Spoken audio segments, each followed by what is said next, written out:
Breaking now on Denver 7 News at 6. Former President Trump gives his permission to release the details of a warrant used to raid Mar-a-Lago. I'm Jessica Crawford, and I'll explain the process used to search Trump's Florida home and why the warrant might not reveal very much. More Americans are getting tired of COVID, even though the pandemic shows no sign of slowing down.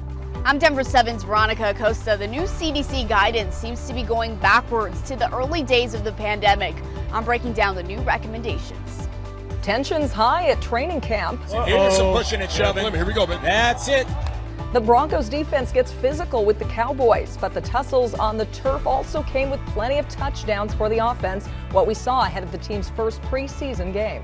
And an iconic Denver hotel turns 130 years old. We're showing you some of the hidden gems inside the Brown Palace Hotel. Yes, big secrets and from some of the top celebrities in the world. How about, have you ever seen the moon so perfect? While most of us were sleeping, others stayed up to capture the supermoon at its peak, the Sturgeon supermoon. Veronica Height Calderon shared this photo to our Discover Colorado Through Your Photos Facebook page. All the detail. Oh, yeah, I know. You can see it all. Now we're looking at a beautiful sunrise from our Lookout Mountain camera. And it looks great out there till you see the highs for today. We're not there yet, but we're going to get back up to those upper 90s. We broke a record, Lisa, yesterday. Yeah. 98 degrees, the new record high yesterday. And you see what the heat Boy does band high. to the Broncos and Cowboys out there. Oh, yeah. Oh, yeah. The heat got to them. The heat got to the football players. Got to them, yeah. Not us. No. We're stone cold cool this morning, yeah. We have got what is going to be another pretty warm one, though, now at just about 6:02. We're in the 60s and 70s right now. Beautiful start to our Friday morning. As we head into the weekend, it will get pretty warm, and you're out to the out the door forecast this morning. It climbs pretty fast. By about 9-10 o'clock, we're going to be in the upper 70s, near 80 by that point, and then closer to 90 by noon. Highs are going to be right around 97 degrees. The record high today is 100. I don't think we're going to break another record, but obviously we're going to get pretty close to it. Some near triple-digit heat covering parts of northeastern Colorado, 70s and 80s for the mountains. Now, the mountains will pick up a few widely scattered thunderstorms today. Very slim chance that we would see one or two today or tomorrow roll east over the plains. A better chance of rain on Sunday. We're going to take a closer look at that coming up, and then a pretty big change in store, Jason, next week. And looking at a pretty nice start here. We had some flurries of activity early this morning, but all that has been cleared up, including a short police chase we had down in Douglas County that ended at Lincoln Avenue at I-25. You see some flashing lights down here. This is that eastbound side of Highway 36, right after Wadsworth. You get before you 112th here, and you see it's way over to the side, so it's not really causing any delays, just more of a hazard than anything. Heading down for Church Ranch over that way, which looks pretty good. Take a look at the overall map. A lot of green for us up there in that north side, including here all along Highway 36, I-25, I-76, 270. Just starting to see a little bit of traffic. Usually on Fridays, we see it a little bit later here in the morning, and that's exactly what's happening right now. No problems to or from the airport or coming out of Douglas County. A good drive now in and out of Castle Rock. Well, we have some breaking news this morning. Former President Donald Trump is now encouraging the release of a search warrant the FBI used to seize documents from his Florida resort. Attorney and Denver 7 reporter Jessica Crawford joins us with his new statement and what we might learn when all this comes out. Jessica.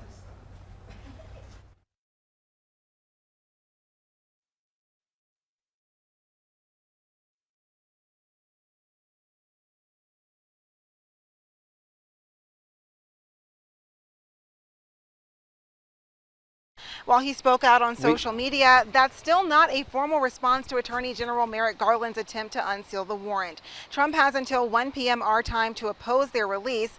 Many people have questioned how the FBI can secure a warrant to search a home, and the bar isn't very high. Law enforcement has to present probable cause that evidence of a crime exists. When law enforcement executes a search warrant, they can't just go looking anywhere they want to. These are very narrow in scope, so they can only search a particular location, and they have to list generally what they're looking for. Sometimes these warrants have attachments which would list the laws that the DOJ believes were violated and possibly an inventory of the items that were removed. The search seems to be galvanizing for Trump's base. Some GOP leaders slamming the DOJ and the FBI, calling the search political, and they're vowing investigations into the search if they retake Congress in November. Garland had this to say about it. I will not stand by silently when their integrity is unfairly attacked. The men and women of the FBI and the Justice Department are dedicated, patriotic public servants. Every day, they protect the American people. And we are learning that this search may not have been a big surprise to the former president. Months ago, there was a subpoena out for Trump to return some documents that they suspected should have been in the National Archives. Live in Denver, I'm Jessica Crawford, Denver 7. Yeah, obviously, former President Trump seems unfazed by it, but this morning we know the FBI was looking for classified documents related to nuclear weapons during the raid. The Washington Post reports experts are worried those documents could fall into the wrong hands if they're not protected properly. Details about nuclear weapons could also provide foreign agencies with ways to counter them. The FBI has not commented on whether they retrieved those classified documents. There is growing suspicion, though, that someone within Trump's inner circle told investigators where that classified material was, and that inner circle is pretty small. Former acting White House Chief of Staff Mick Mulvaney estimates between 6 to 8 people are close enough to the former president to even know that information. So we'll continue to follow this investigation as it unfolds on air here at Denver 7 and also online at thedenverchannel.com. America seems to be over COVID. A new survey finds 4 in 10 Americans say life is fully back to normal, and more than half say they're ignoring COVID precautions like mask wearing. The guidance to handle COVID, meanwhile, is changing again. The CDC saying Thursday the virus is here to stay, but pretty much acknowledging we don't have to worry as much anymore. Denver 7's Veronica Costa joins us now to break down what's changing here. Veronica. For more than 2 years now, we have heard things like stay 6 feet away from people to try and reduce your risk of getting COVID. But the CDC just released guidance yesterday that just kind of takes us back to those, or takes us further back than we were before the pandemic really started. Some of that CDC guidelines now saying that we should move away from things like quarantines and social distancing, instead really focusing on how to reduce severe illness if someone is to get COVID. Now, the shift in guidance really goes to show just how much has changed since the start of the pandemic. Mainly, that's the fact that most of the U.S. now has that immunity, whether that's from vaccination or previous infection, in some cases even both.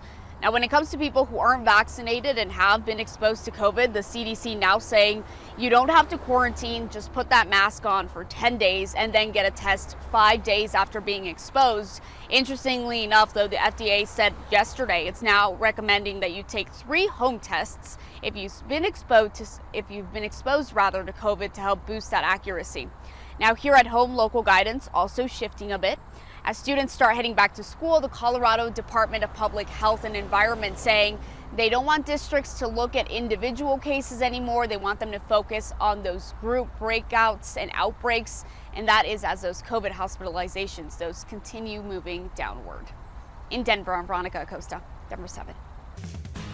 The Broncos will be back out at Empower Field tomorrow. The team's first preseason game is against the Cowboys at 7 p.m. And the two teams got a little chippy on the practice field yesterday. They got into a handful of scuffles, even throwing some punches. About 6,000 fans attended this joint practice at UC Health Training Center, but outside of all the pushing and shoving, it was a great day for the Broncos offense. Quarterback Russell Wilson was throwing touchdowns, not punches, and he couldn't stop bragging about his teammates. I give credit to the guys, man. The investment they've put into it every day, every moment. It's all about them, and what they've done. It's been a joy to be able to work with them. Yeah, speaking of Russell Wilson, it is unclear how much he'll play tomorrow night. If he does, it would be very little, but hopefully for at least a series or two. Well, let's not forget college football is also underway. The countdown to week 1. The CSU Rams are in their first year under head coach Jay Norvell. He is working them hard up in Fort Collins, trying to bounce back in the competitive Mountain West Conference. He spent the last 4 seasons at Nevada, and he says to expect a pass-heavy offense. Should be exciting.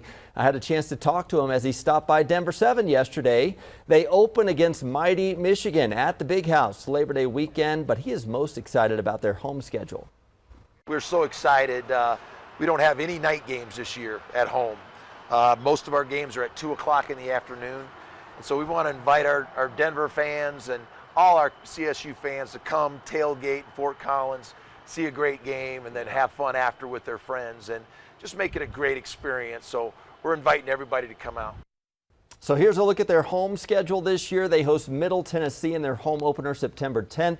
Their conference home games are against Utah State, Hawaii, Wyoming, and New Mexico, and at Air Force November 19th. So some good rivalry games there. And they invite you to meet them tomorrow. Their Ram Fan Fest is from noon to 2 p.m.